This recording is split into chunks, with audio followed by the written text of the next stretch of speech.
So recently I made a video on Double Trouble being not good non-binary representation in the show She-Ra, because She-Ra is one of the most highly looked at, like, oh, this show has insane representation. The lesbians, the gays, the straight couples too, unironically, non-heteronormative couple, what?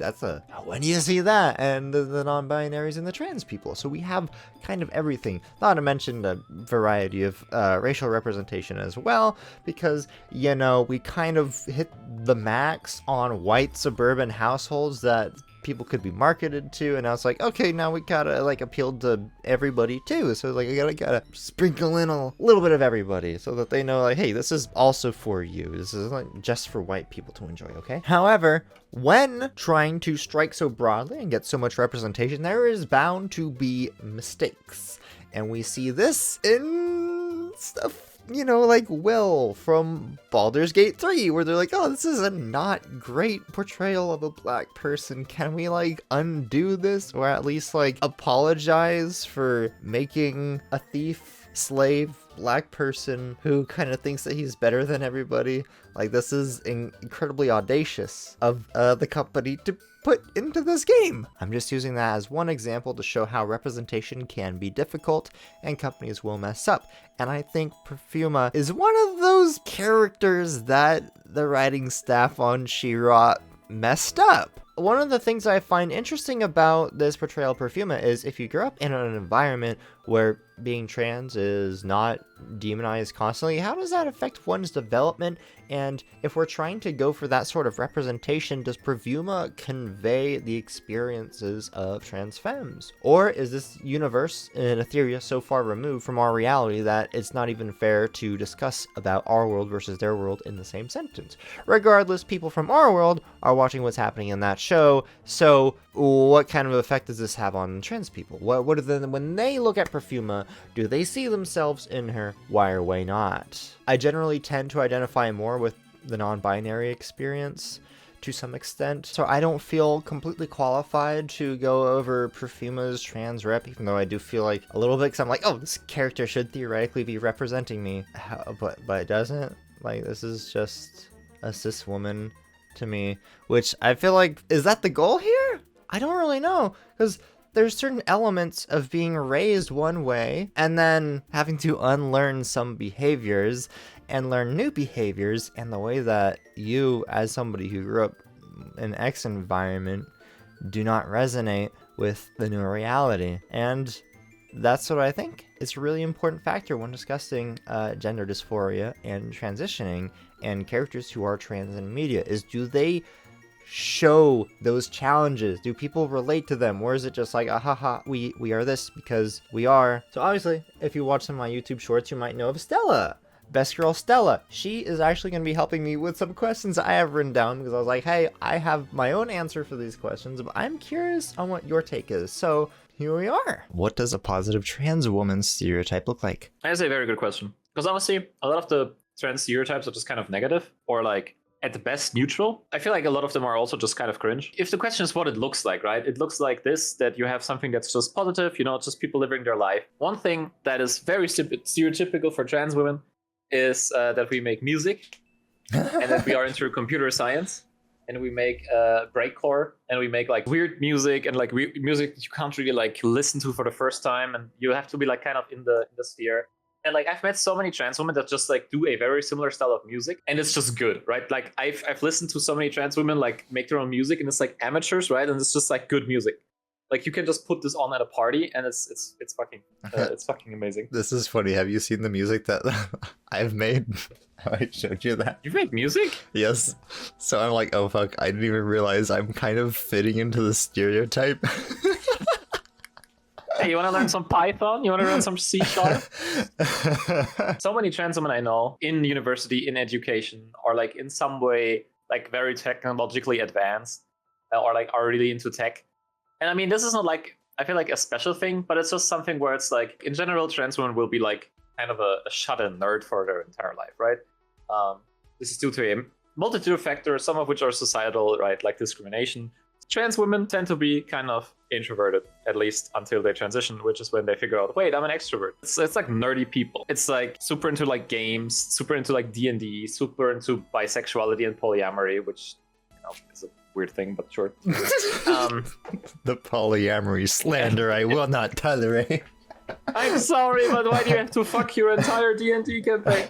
If you're at least somewhat in the sphere, you will just have like common ground, right? And like I can talk to most trans women about like either coding or gaming or D&D. These are just like repeating things, and it's like a lot of like common ground there that I like don't as consistently have with the cis people. Like cis people have hobbies, right? Like in theory, right? Cis people are human. In theory.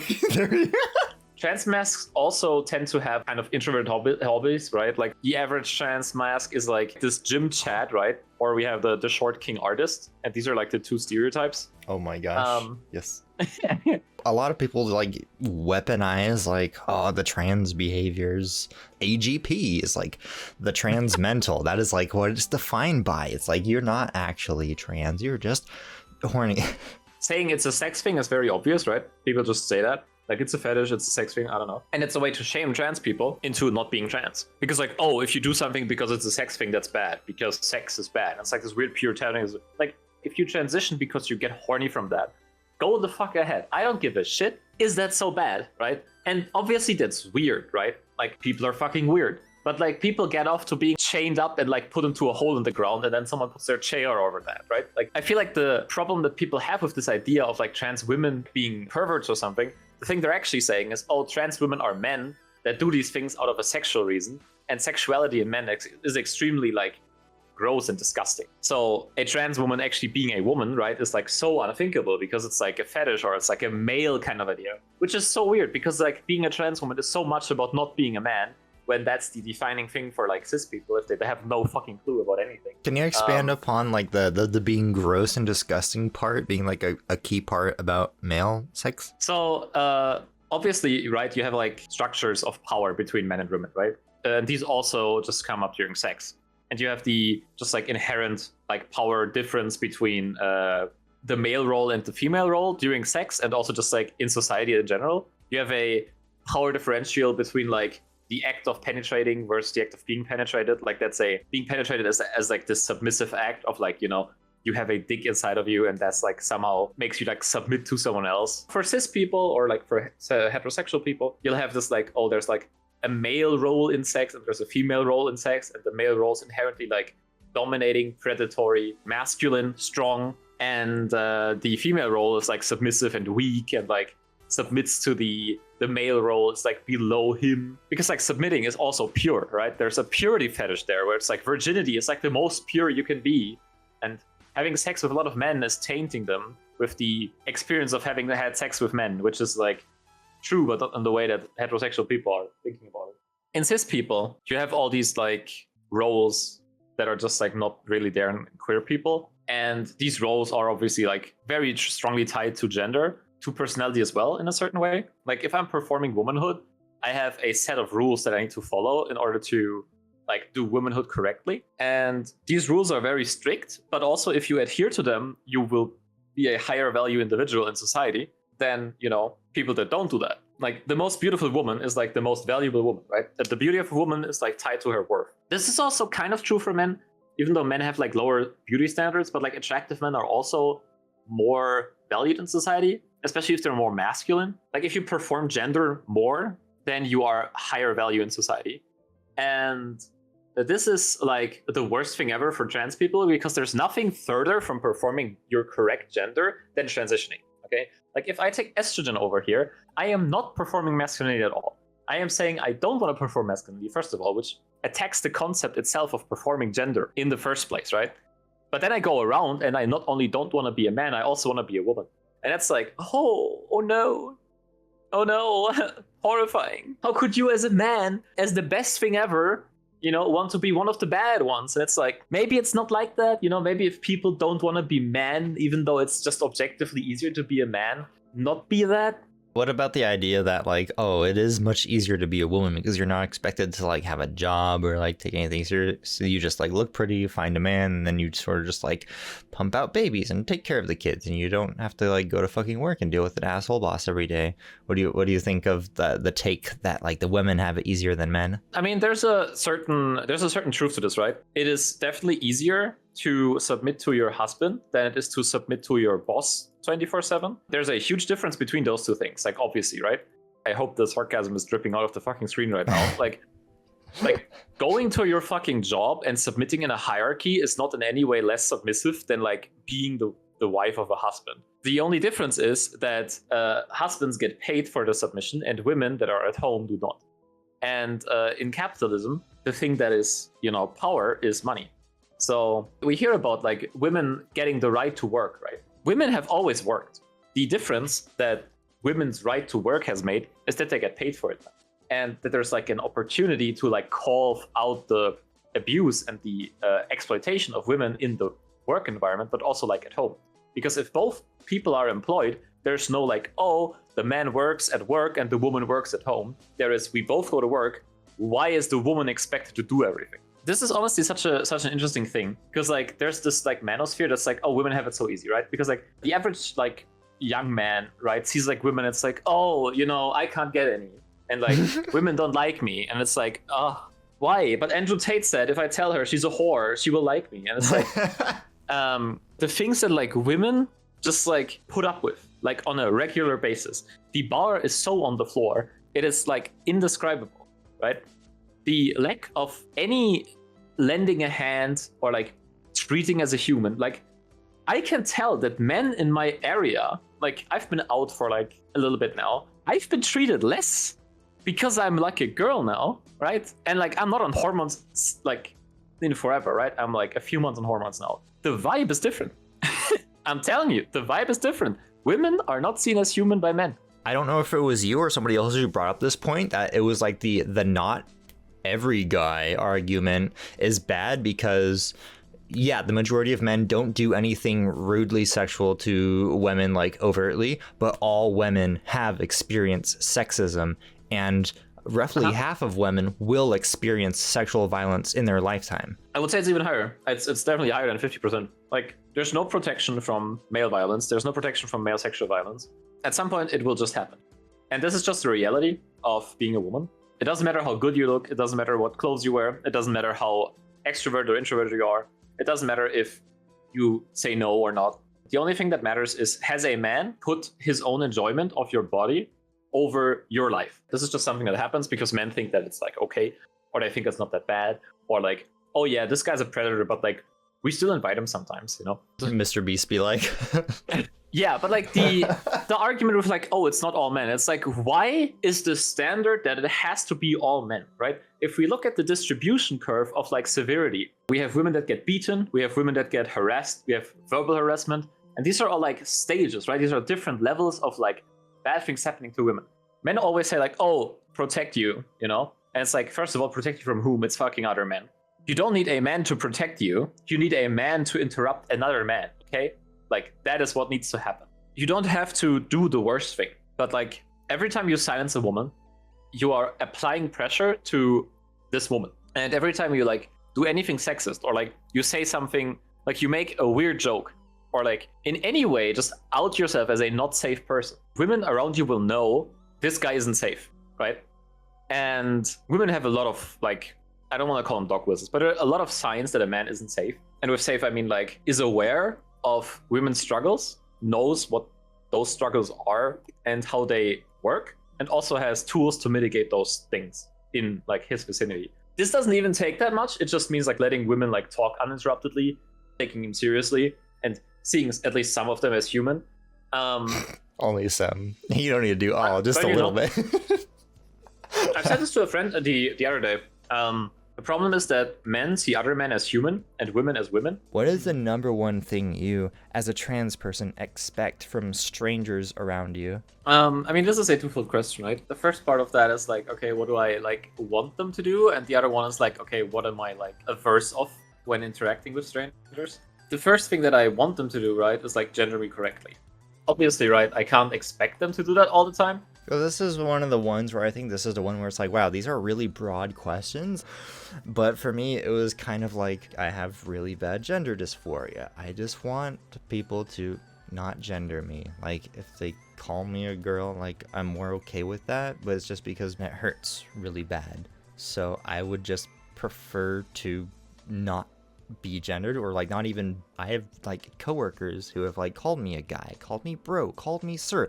I intentionally avoid speaking to them because it's such an uncomfortable experience for me. And so it's just like, okay, I just want to, like, I guess this is different as like a non-binary person, as a transfemme person, that it's just like, you're actively making existing more painful by doing this.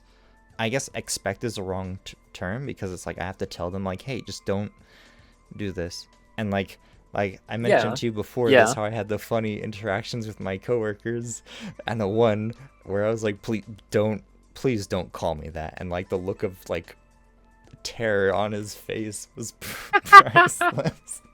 And I was like, I understand how this can be rough for people that I'm correcting as well, but that's like the number one thing, is if I say like, hey, just don't do this, because I value my sanity, and surely you do too, and if not, then you're just an asshole. So it's like, that for me is the number one thing I expect for people. I see that point a lot, where obviously there's like a lot of leeway in this question, because, you know, someone was clever when writing them. But yeah, I mean, another thing that I just expect is that they just don't get it. The average person is cis, you know, cishet in most unfortunate cases.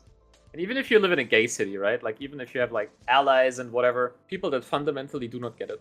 I have learned how cis people are just like alienated from the trans experience a lot, because cis people just get gender dysphoria from the concept of transitioning, because they feel uncomfortable with the idea of changing gender. Like, if I tell a woman I want to be a woman, and then she'll be like, oh, that would mean, that's like the same as me saying I want to be a man and I don't want to be a man, and that's just what they think transitioning is like, and they associate their own dysphoria with the feelings that trans people have, but like when correcting dysphoria.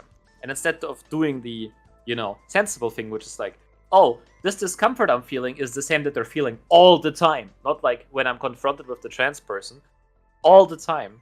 This discomfort that I'm feeling is something they have inside of their heart, have felt for like multiple decades. Like, most of the time you'll have trans people like transitioning at like 20, 25, 30 or something. 2 to 3 decades of dysphoria. Like cis people would crumble. Like, the amount of gender affirmation that cis people get like on a day-to-day basis is so insane. Even now that I'm out as a trans woman in like a lot of parts of my life, I don't get the same amount of gender like affirmation from the outside world, right? The world does not affirm me as an individual and my identity as much as it does for cis people. And just like wearing clothes is an affirming action, right? Like, being seen in your clothes of your gender is an affirming action that cis people can just do, and trans people aren't like given as much access to this. Like, they're literally experience. vilified for just wearing clothes.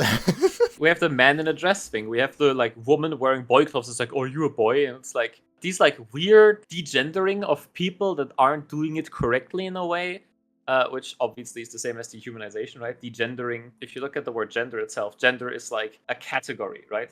And having a gender means having a category, and not having a category is the same as not being human, which is why gender is so important to a lot of people. Which makes sense, right? Like, gender is like part of your identity, right? Like, what category you are in is part of your identity. It's like what job you work, what thing you like, you know, what hobbies you have. These are like categories you are in that make up your identity, and gender is a very important one for a lot of people. But this like discomfort is just so ingrained in cis people that I just don't expect them to get it.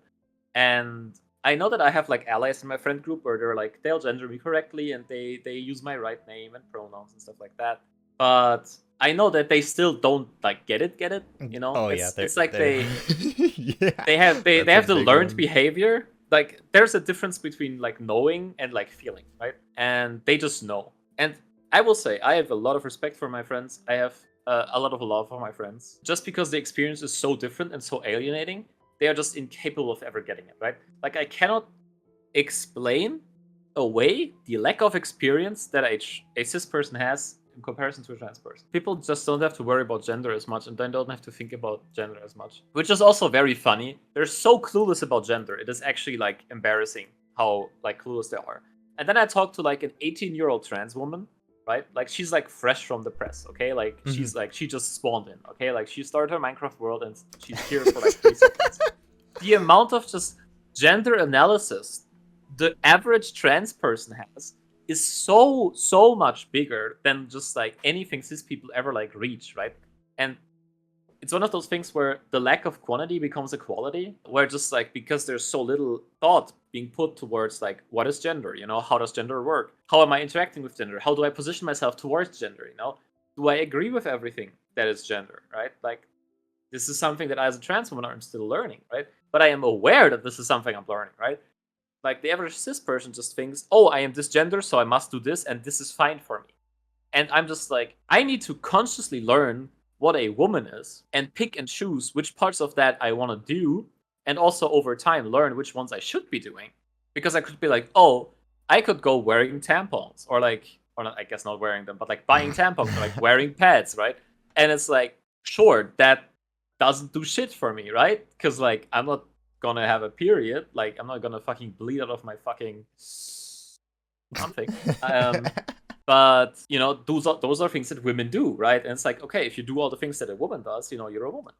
Cool, right? But it's like, no, it's really not. The identity you have gets affirmed through the actions you take. But a part of that is also just like other people perceiving these actions and also perceiving them correctly, right? Let's say just the broad category of like feminine clothing, right? Let's say I wear like a tank top and like another tank top, a crop top and like hot pants or something, right?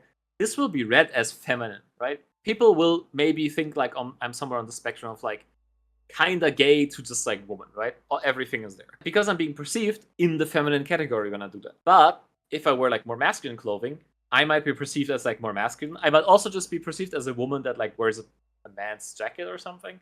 These actions are something I do to affirm myself, but I also do them so other people have indicators to gender be correct. Right? Ooh, I like where And this is going. this recognition is very important for identity because newsflash, you are a consciousness in a universe, and you are unable to exist on your own. You need another consciousness to affirm your behavior, your existence, and your reality. Your reality. You need other people to affirm your reality. And cis people think that's like, oh, I am just innately this. It's like, no, you want to be that innately. You are what other people think you are.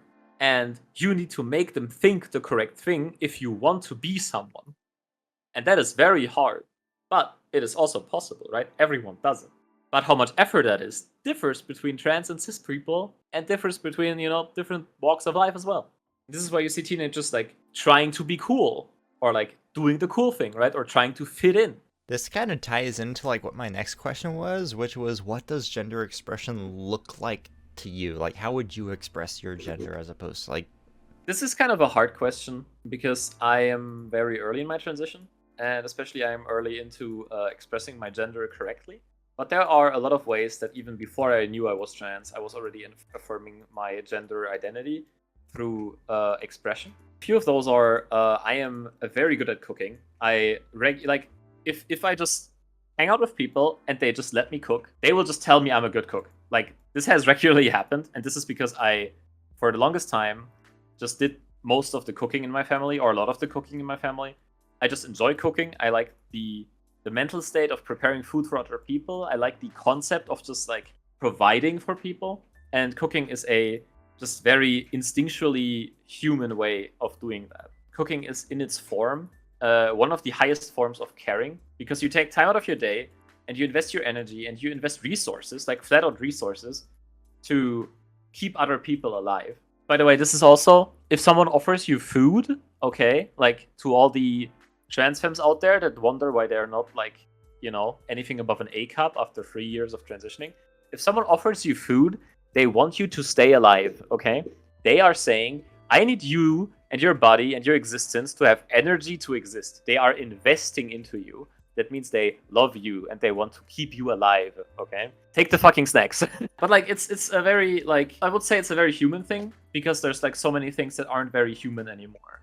I feel like we do a lot of things that allow us humanity and express humanity, but as we grow stronger into capitalism and technology, we are distancing ourselves from our humanity. And cooking is one of those things that is just very, very human. And cooking for your friends or your family is like one of those just like very loving things. And it's also a very feminine thing. The gender essentialists, okay, don't come at me. But yes, I was cooking because I thought it's gender affirming. And I still feel like it's gender affirming. I just feel like it's not as gendered as I thought it was. Cooking can be gender affirming for men and women. The female way of cooking is to be caring and loving to the people you love. Men is like, okay, like you're not like providing, you're like showing off, right? You're showing off your cooking skills. You're showing off how good you are at the grill. You're being cool about it because like men need to be cool about it, right? This is where there's like hand soap for men, or like, I don't know, like some feminine product is just like for men. You know, like soap for men, like hand wash for men, you know, body wash for men. Because like these things are like kind of feminine, right? Like using soap is kind of feminine. You know, you smell good. You know, it's kind of fruity. You know. This explains why so many dudes don't wash their fucking hands after using the bathroom. Yeah, because piss is masculine, right? Being disgusting is masculine. We said this before with the sex thing. That's why guys don't hide their burps and farts. Yeah, because it's gender affirming. It is literally them expressing their gender. This is what gender expression looks like to me. I burp less and I fart less in front of people and just in general. And this is just something I consciously do. Because like as a guy, I used to just burp all the time. I was disgusting on purpose to show people I am a man. Now that, you know, I'm no longer bound by that. I know that burping will signal, you know, man to other people. It's really funny that you say this because my coworker, who is totally not a dude, belched in front of me and I was like, nice, just a gender affirm. And they're like, thanks. And I was like, oh my heart, this is amazing.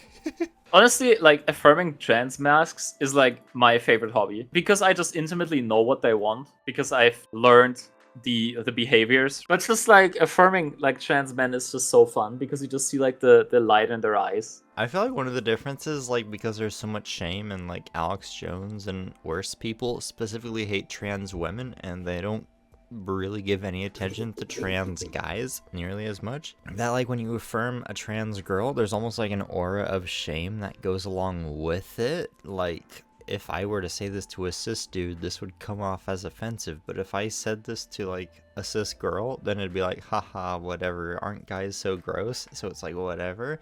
So like affirming a trans guy is, it just feels easier than a trans girl. I mean, this is also just because it's harder to be a trans girl, right? And it's societally less accepted. Mm-hmm. Or not, I wouldn't say less accepted. I'd say there's more, as you said, shame around it. The reason that people say accepted for trans men and trans women is that it's not that trans men are more accepted, it's that they get less of the same hate that trans women get. Trans men, on the other hand, you know, just get talked over or ignored, you know? And like, that is not acceptance. That is just, it's still discrimination. Do you resonate with Perfuma as a character? Is there any specific qualities that you really appreciated about her that you resonate with? So Perfuma is an interesting character because she is, like most trans women, kind of annoying. The reason she's annoying is because this is what it feels like for other people to be in the presence of trans women. Like with most trans women, it's not really something I can point to. It's just that she's kind of weird and her genuineness feels off. And in this, she's kind of a good representation. But also, I would have liked to have someone I sympathize with that is more heroic. I think that is also because I kind of a lot relate to her and see myself in her. But like, in theory, positive qualities that are perceived as weak in society. Because like, objectively, she is a good person, right? She's a good person that loves her friends and is there for them. But if you watch the show, she's not exciting. She's not a showrunner.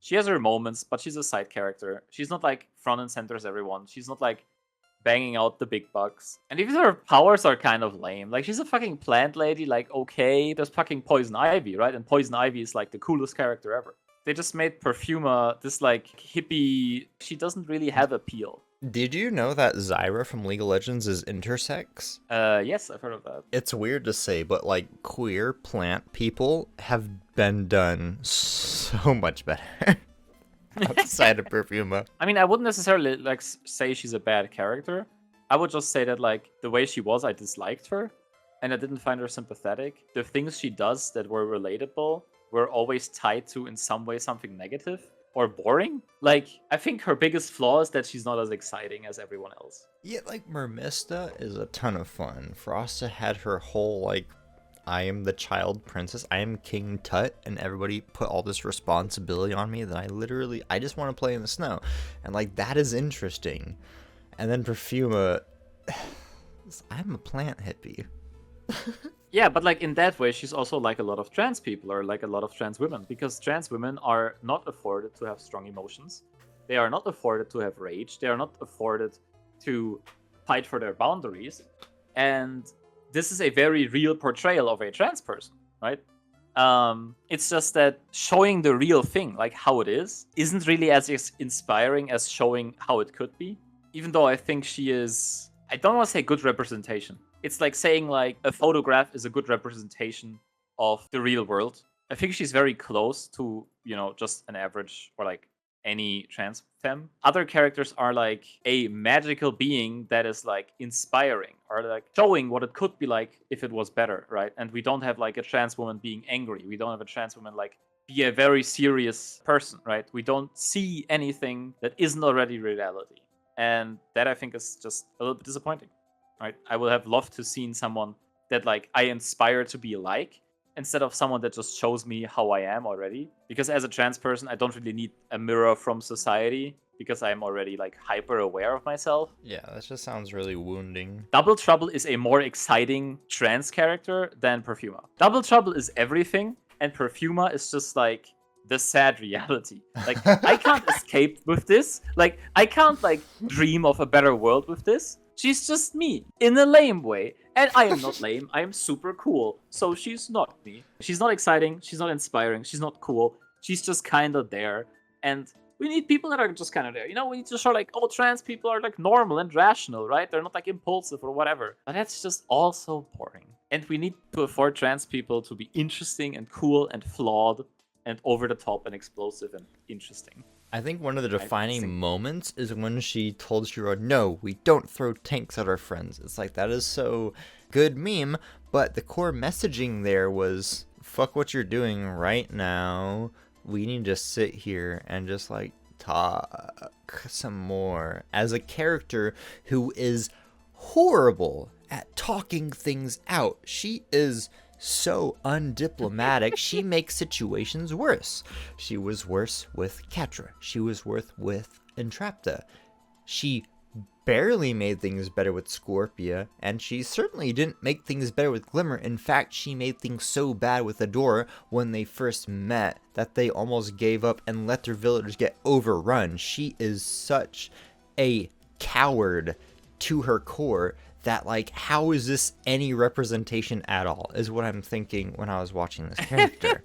I mean, that's a lot of representation. Like, you are not afforded as a trans woman to not be a coward. You cannot make a stand the same way that a cis person can. The thing with characters and flawed characters is, in order to show a flawed character be redeeming, you need to, first of all, there's two ways you can do it, right? You can show that they have other qualities that redeem them, or you can show that the things that everyone thinks are bad actually also have advantages. You can do this very easily by, we don't throw tanks at our friends, actually working, right? That actually working just shows that this is a way to be, right? If it's not working, you're just showing, oh, what not to do. And making the transfemme character the what not to do character, I feel like is at least a little bit offensive. Because why are we doing this? We have like insanely cool representation with Double Trouble and with Scorpia and with Catra and with She-Ra, but the show just suffers a lot from just trying to be the start of a conversation and not like be the conversation. And you see this with Perfuma, and you also see this with Glimmer. You also see this with Bo and his gay dads, because like it's trying to start a conversation. It's very like tiptoeing into the territory. But it's what I could get away with, right? It's a product in a capitalist society, and they did a lot with what they could do. But Perfuma just got all the budget cuts. What do you feel the writers could have done to make like Perfuma better representation? I don't know, just make her more effective, make her more the center, make her the hero of a story, make her make a difference, make her less annoying, make her see things through, make her have successes, right? Like personal successes, right? Reaching her own goals, right? And reaching her own goals through her own means, showing her self-sufficiency. Because like the way they portrayed her is just this whiny hippie. I think she should have her own unique perspective, and it should be shown that that unique perspective is valid by showing how it works and that it works. And that it has advantages and disadvantages instead of just being a burden on, you know, the progress of the show, right? Like, just show that she's not just griefing, right? Because in theory, as an adult woman, you have strategies to solve problems, and these strategies work for you in some amount, right? If she was like even less herself, I don't think that's even necessarily better. It would just fix her being shitty or like useless. It wouldn't fix her having a personality that's actually unique and useful, because she's just doing more of what other people do. And that kind of is a valid take, I think. But you also said like it would help her in her diplomacy if she would just like have more empathy, use more of her understanding of other people and see how they work in order to choose the correct action, instead of just like kind of like Jesus being like, oh, everything is solved by love. Masculinize her, not her appearance, but her behavior, because men and women Yes, are yes. conditioned completely differently Oh by my God. society. So if we had Perfuma like cutting people off and standing up for herself, be like, yo, what the fuck, what are you doing? This is completely inappropriate. On a scale of 1 to 10, how good is Perfuma's representation? I laugh because I feel like it ranks really lowly when I feel like it should be higher, given She-Ra is like the pinnacle of representation in media. And made by a trans person, it's just that, like, different backgrounds result in different experiences. And how could Nate Steveson know what this experience is like? So there's so much leeway, and I want to applaud it, but it's also like, fuck. I want to say a 3, but what is your number? This is such a hard question because like I think she's a very good representation. I also Really? just really dislike her. Fuck. Same. I mean, no. She but is really cute. same. She is like really nice. She's like a cool person. She is vaguely misunderstood all the time. She has a hot, muscular girlfriend. She's super feminine. Like, legit, the only thing that's kind of masculine about her is her jawline, and that's it. Really? Like, I wouldn't even say that. Like, she doesn't even have a masculine jawline. We looked at pictures of No, she Leona does. She earlier. does. That's... no, like in comparison to other characters in the show, her jawline is more masculine than Scorpia's. I guess her chin, like the flat Her part, chin is just longer. her chin is not a point. It does have like a flat part on it. So I guess. Also, you it has were like right more with that. space between the teeth and the bottom of it, to like indicate a certain thing. But like, That is also true. but like that's the only thing, right? Like she just looks like the average trans femme, right? She should have been taller. No, she's perfect. She's perfect. She's a tall scorpion girlfriend, and I also want this. Actually, I feel like just size is such a weird concept to like apply, because like as a trans girl, I just don't have this like, oh, the man needs to be taller than me, because I'm just like not into men.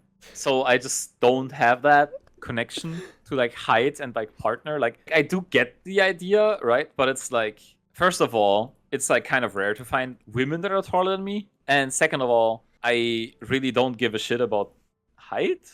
Don't you just want to dom somebody who's shorter than you? Why are you like a VTuber right now?